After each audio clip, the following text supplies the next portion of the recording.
ಜಿಲ್ಲಾ ಆಸ್ಪತ್ರೆಗಳಿಗೆ ಆಗಮಿಸಿ ಜಾತಿಯ ಪ್ರಮಾಣ ಪತ್ರವನ್ನು ತೋರಿಸಿ ಟ್ರೀಟ್ಮೆಂಟ್ ತೆಗೆದುಕೊಂಡು ಹೋಗ್ತಾ ಇದ್ದ ಎಸ್ಸಿ ಎಸ್ಟಿ ಸಮುದಾಯದ ಜನರಿಗೆ ಎಲ್ಲ ದಾಖಲೆಗಳನ್ನು ಒಳಗೊಂಡ ಮೆಡಿಕಲ್ ಕಾರ್ಡನ್ನು ಮಡಿಕೇರಿ ಶಾಸಕ ಡಾಕ್ಟರ್ ಮಂತ್ರಗೌಡ ಅವರು ವಿತರಣೆ ಮಾಡಿದರು. ಡಾಕ್ಟರ್ BR ಅಂಬೇಡ್ಕರ್ ಅವರ ಜಯಂತಿ ಅಂಗವಾಗಿ ಮಡಿಕೇರಿ ನಗರದ ಮೆಡಿಕಲ್ ಕಾಲೇಜಿನಲ್ಲಿ ಅರ್ಹ ಫಲಾನುಭವಿಗಳಿಗೆ ಸಾಂಕೇತಿಕವಾಗಿ ಮೆಡಿಕಲ್ ಕಾರ್ಡ್ಗಳನ್ನು ವಿತರಣೆ ಮಾಡಿದರು. ನಂತರ ಮಾತನಾಡಿದ ಶಾಸಕ ಡಾಕ್ಟರ್ ಮಂತ್ರಗೌಡ, ಪ್ರತಿ ಆಸ್ಪತ್ರೆಗಳಲ್ಲಿ SEP DOP ಅನುದಾನ ಇಟ್ಟಿರ್ತಾರೆ. 2025-26ನೇ ಸಾಲಿನಲ್ಲಿ 3,92,00,000ದಲ್ಲಿ ಬೇರೆ ರೀತಿಯಲ್ಲಿ ಸ್ಮಾರ್ಟ್ ಕಾರ್ಡ್ಗಳನ್ನು ನೀಡ್ತಾ ಇದ್ದೇವೆ. ಪ್ರತಿ ಬಾರಿ ನೋಂದಣಿ ಮಾಡುವ ಸಂದರ್ಭ ಜಾತಿ ಸರ್ಟಿಫಿಕೇಟ್, ಆಧಾರ್ ಕಾರ್ಡ್ ಕೇಳುವುದು, BPL ಕಾರ್ಡ್ ಕೇಳುವುದು ರೋಗಿಗಳಿಗೆ ತುಂಬ ಸಮಸ್ಯೆ ಆಗ್ತಾ ಇತ್ತು. ಹೀಗಾಗಿ ಎಲ್ಲ ದಾಖಲೆಗಳನ್ನು ಒಳಗೊಂಡ ಸ್ಮಾರ್ಟ್ ಕಾರ್ಡ್ನಲ್ಲಿ ಯುನಿಕ್ ID ಇರುತ್ತೆ. ಅದನ್ನು ಸುರಕ್ಷಿತವಾಗಿ ಇಟ್ಟುಕೊಂಡು ಜನರಿಗೆ ಪ್ರಯೋಜನ ಆಗುವ ನಿಟ್ಟಿನಲ್ಲಿ ಕಾರ್ಡ್ ವಿತರಣೆ ಮಾಡಲಾಗ್ತಾ ಇದೆ ಎಂದು ತಿಳಿಸಿದರು.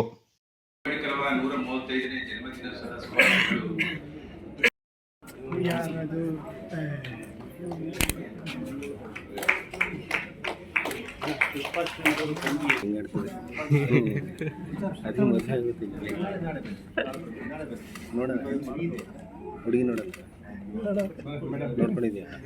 ಮತ್ತೆ ಆಗದೇ ಇಲ್ವಾ? ಹಂಗೆ ಇರ್ತೀಯಾ? ಸುದ್ದಿ ನೋಡೋಣ ಹೋಗೋಣ.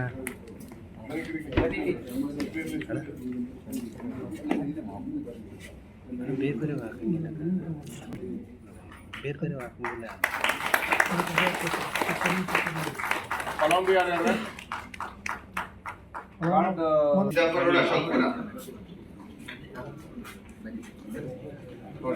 ಅಭಿಲಾಷ್ ಎವಿ ಅಶೋಕ್ಪುರ ಮಡಿಕೇರಿ, ಶ್ರೀನಿವಾಸ್ ನಾಯಕ ಜಾಬಗೆರೆ ಗ್ರಾಮ ಹುಣಸೂರು ಮಡಿಕೇರಿ ಮೈಸೂರು, ಜಗದೀಶ HL ಏನು ಅಂದಾಜು 3,98,00,000 ರೂಪಾಯಿ ನಮ್ಮಲ್ಲಿದೆ. ಆಸ್ ಪರ್ 25-26 ಫೈನಾನ್ಷಿಯಲ್ ಇಯರ್ ಅಲ್ಲಿ 2025-26ನೇ ಇಸ್ವಿಲಿ 3.98 crores ಅವೈಲಬಿಲಿಟಿ ಇರೋದ್ರಿಂದ ನಮ್ಮ ದಲಿತ ಪ್ಲಸ್ SC/ST ಸಂಘ ಸಮುದಾಯಕ್ಕೆ ಒನ್ ಟೈಮ್ ಕಾರ್ಡ್.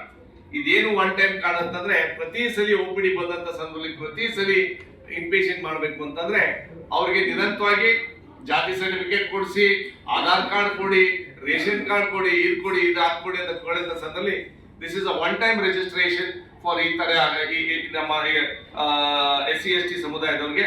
ಅದರಲ್ಲಿ ತಾವು ಏನ್ ಕೊಡ್ಬೇಕು ಅಂತಂದ್ರೆ, ಕಾಸ್ಟ್ ಸರ್ಟಿಫಿಕೇಟ್ ಅಲ್ಲಿ RD ನಂಬರ್ ಅಂತ ಬರ್ತದೆ, ಆ ರಿಜಿಸ್ಟರ್ಡ್ ನಂಬರ್ ಅಂತ ಬರ್ತದೆ. ಆ ಸರ್ಟಿಫಿಕೇಟ್ ಒಂದು ಕೊಡ್ಬೇಕು. ಆಧಾರ್ ಕಾರ್ಡು BPL ಕಾರ್ಡ್ ಕೊಡ್ಬೇಕಾಗುತ್ತೆ. ಅದ್ರ ಜೊತೆ ವಿಶೇಷವಾಗಿ ಏನ್ ಬೆನಿಫಿಟ್, ಈಗ ನೀವು ಕೇಳ್ದಂಗೆ ನಾವು ಕಾರ್ಡ್ ಮಾಡಿಸ್ಕೊಂಡಪ್ಪ ನಮ್ಗೇನ್ ಅನುಕೂಲ ಅಂತ ಹೆಚ್ಚಿನ ಸಂಖ್ಯೆಯಲ್ಲಿ OPD ಬೆನಿಫಿಟ್ಸ್ ಬಂದೇ ಬರ್ತದೆ. ಅದ್ರ ಜೊತೆಲಿ ಆ ಕಾರ್ಡ್ ಇದ್ರು ಸರಿಸಿನ ಏನಿವೆ ನಾವು ಕೊಡೋದು ಕಾರ್ಡ್ BPL ಕಾರ್ಡ್ ಆನಂಜಿ ತಿಳ್ಕೊತಿದ್ವಿ. BPL ಕಾರ್ಡ್ ಹೆಂಗಿದ್ರು ಇದ್ದೇ ಇರ್ತದೆ. ಅದನ್ನೇನೆ ಈ ಪೋಸ್ಟ್ ಸರ್ಜಿಕಲ್ ಉಪಯೋಗಿಸ್ಕೋಬಹುದಲ್ವಾ? So even not only OPD basis but also admission ಬೇಸಿಸ್ಗೂ ಅನುಕೂಲ ಆಗುತ್ತೆ.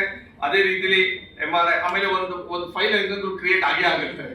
ಈ ಪೇಷಂಟ್ ಪಾಪ ಯಾರ ಹೆಸರು ಹೇಳೋದು ಬಿಡದ, ಯಾರು ಆರೋಗ್ಯ ತಪ್ಪಿಕೊಡ ಅನಾರೋಗ್ಯ ಆಗ್ಬಾರ್ದು. ಒಂದ್ ವೇಳೆ ಏನಾದ್ರು ಯಾರು ನಮ್ಮ ಕಡೆಯವ್ರು ಬಂದ್ರೆ ಅವ್ರು ಆ ಕಾರ್ಡ್ ನಲ್ಲಿ ನೀವ್ ಹೇಳ್ದಂಗೆ ಅಲ್ಟ್ರಾಸೌಂಡ್, CT, MRI ಇರ್ಬೋದು, ECG ಇರ್ಬೋದು, ಅಡ್ಮಿಷನ್ ಲೆಕ್ಕದಲ್ಲಿ ಸರ್ಜರಿ ಆಗಿರ್ಬೋದು, ಮೂಳೆ ಚಿಕಿತ್ಸೆ ಪಡೆದಂತ ಸಂದರ್ಭದಲ್ಲಿ ಇಂಪ್ಲಾಂಟ್ಸ್ ಆಗಿರ್ಬೋದು, ವಾರ್ಡ್ ಅಲ್ಲಿ ಇರ್ಬೋದು, ICU ಇರ್ಬೋದು, ಆಂಬ್ಯುಲೆನ್ಸ್ ಇರ್ಬೋದು, ಉಪಯೋಗಿಸ್ಕೋಬಹುದು. ಕಾರಣ ಅಂತಂದ್ರೆ ನಾನು ನನ್ನ ಕುಟುಂಬಸ್ಥರು ನನ್ನ ಫ್ಯಾಮಿಲಿ ಮಾಡ್ಕೊಡ್ತೀವಿ. ಪಾಪದವ್ರಿಗೆ ಹೆಚ್ಚಿನ ಸಂಖ್ಯೆಯಲ್ಲಿ ತಿಳುವಳಿಕೆ ಮಾಹಿತಿ ಸಿಗ್ತಾ ಇಲ್ಲ. ಅದಕ್ಕೋಸ್ಕರ ನಾನು ಸೋಷಿಯಲ್ ಮೀಡಿಯಲ್ಲಿ ಇವತ್ತು ಸೋಷಿಯಲ್ ಮೀಡಿಯಲ್ಲಿ ನಾನು ಮಾಡ್ತೀನಿ. ನಮ್ಮ ಮಾಧ್ಯಮ ಮಿತ್ರಗಳು ತಾವು ಒಂದು ದೊಡ್ಡ ಮಟ್ಟದಲ್ಲಿ ಇವತ್ತು ಬರಂತ ಮಾಧ್ಯಮ ಪೇಪರ್ಸ್ಗಳಿರ್ಬೋದು, ಟಿವಿಯಲ್ಲಿ ಆಗಿರ್ಬೋದು ಕೊಟ್ರೆ ಈ ಸವಲತ್ತು ಸಾರ್ವಜನಿಕರಿಗೆ ಅನುಕೂಲ ಆಗಿ ಒಂದು ಕಾರ್ಡ್ ತರ್ಸಕ್ಕೆ ಎಷ್ಟು ದಿವಸ ಆಗುತ್ತೆ ನಿಮಗೀಗ? ನಾನಿವತ್ತು ನಾನು ನಮ್ಮ ಫೈಲ್ ಕೊಟ್ಟಿರ್ತೀನಿ, ಈ 3 ಆಧಾರ್ ಕೊಟ್ಟಿರ್ತೀನಿ, ಇಮಿಡಿಯೇಟ್ ಆಗಿ ಅವತ್ತೇ ಆಗುತ್ತೆ. ಸೊ ದೇರ್ ಇಸ್ ನೋ ಇದೇನಿಲ್ಲ. ಸೊ ವೇಟಿಂಗ್ ಟೈಮ್ ಅದನ್ನು ಹೇಳ್ಬೇಕು. ಯಾಕಂದ್ರೆ ಕೆಲವು ಟೈಮ್ ಕಾಯಿಸೋದೆಲ್ಲ ಬೇಡ. ಯಾಕಂದ್ರೆ ಹೆಂಗಿರೋ ಪೇಷಂಟ್ ಬರೋದು ತೊಂದರೆದಲ್ಲಿ, ಆಮೇಲೆ ಅದ್ರ ಜೊತೆಲಿ ಒಂದು ಅರ್ಧ ಗಂಟೆ ಹಾಫ್ ಅನ್ ಅವರ್ ಆಗ್ಬೋದು. So this is written card ಅಲ್ವಾ? ರಿಟರ್ನ್ ಕಾರ್ಡ್ ಪ್ರತಿ ಸರಿ ಅದು ಜಾತಿ ಪ್ರಮಾಣ ಪತ್ರವಾಗಲಿ, BPL ಕಾರ್ಡ್ ಆಗಲಿ, ಆಧಾರ ಪತ್ರವನ್ನು ತರೋ ಅವಶ್ಯಕತೆ ಇರಲ್ಲ. ಅದರಿಂದ ನಾವು ಅವರಿಗೆ ಗುರುತಿನ ಚೀಟಿ ಅಂತ ಕೊಡ್ತಾ ಇದ್ದೀವಿ. ಇವತ್ತು ನಮ್ಮ ಅಧ್ಯಕ್ಷರ ನಮ್ಮ ಶಾಸಕರ ಒಂದು ಇದನ್ನ ಉದ್ಘಾಟನೆ ಮಾಡ್ತಾರೆ. ಈ ಗುರುತಿನ ಚೀಟಿಯನ್ನು ಇಡೋದ್ರಿಂದ ಅವ್ರು ಯಾವುದೇ ಟೈಮಲ್ಲಿ ಹಾಸ್ಪಿಟಲ್ ಬಂದಾಗ ಅವರಿಗೆ ಈ ಹಾಸ್ಪಿಟಲ್ ಅಲ್ಲಿ ಆರೋಗ್ಯ ಸಂಬಂಧಪಟ್ಟ ಎಲ್ಲ ಸೌಲಭ್ಯಗಳನ್ನು ತಡರಹಿತವಾಗಿ ಅವರಿಗೆ ಪಡ್ಕೊಳ್ಳಲು ಸರ್ಕಾರದಿಂದ ಏನು ಫಲಾನುಭವಿಗಳಿಗೆ ಏನು ಸೇವೆ ಸಲ್ಲಬೇಕು ಅದು ಎಲ್ಲ ರೀತಿಯಲ್ಲಿ ಸಲ್ಲುತ್ತೆ.